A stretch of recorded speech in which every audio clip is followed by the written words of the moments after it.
L'arbre sur la place, là devant l'hôtel de ville, c'est un frêne qui a quelques 482 ans, figurez-vous, parce qu'il a été planté là par le roi François Ier lors de sa visite en 1538.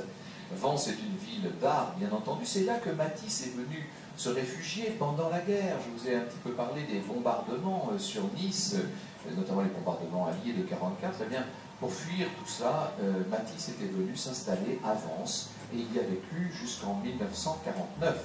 C'est la raison d'ailleurs pour laquelle il a pu donner la pleine mesure d'un talent extraordinaire dans cette chapelle du Rosaire qui a été bénie en juin 1951 et qui présente un certain nombre de vitraux qui sont en quelque sorte, la voici, vous l'avez sur la partie gauche de l'écran, cette chapelle du Rosaire que Matisse a entièrement décorée.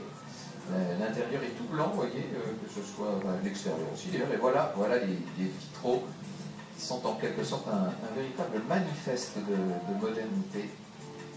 Vitraux élaborés par cet artiste qui avait 77 ans à l'époque et qui, Matisse, a donné par ailleurs à ce sanctuaire un certain nombre de ses œuvres.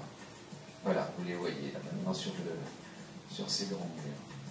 Un grand dépouillement, une belle pureté, c'est un lieu de recueillement absolument extraordinaire, hein, cette chapelle de 1951 qui a donc été inaugurée après le départ de Matisse de Vence. Vence, c'est la ville des, comment on appelle ça, vous savez, des craquelins, évidemment.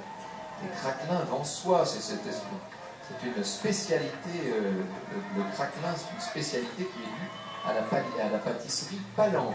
On est à la 3e génération de Palanque, hein. C'était Joseph Palanque en 1927 qui avait inventé ce craquelin. Ah, voyez la chapelle, regardez la chapelle de Matisse, si je puis dire, la chapelle du Rosaire, avec la course qui passe juste au deuxième plan.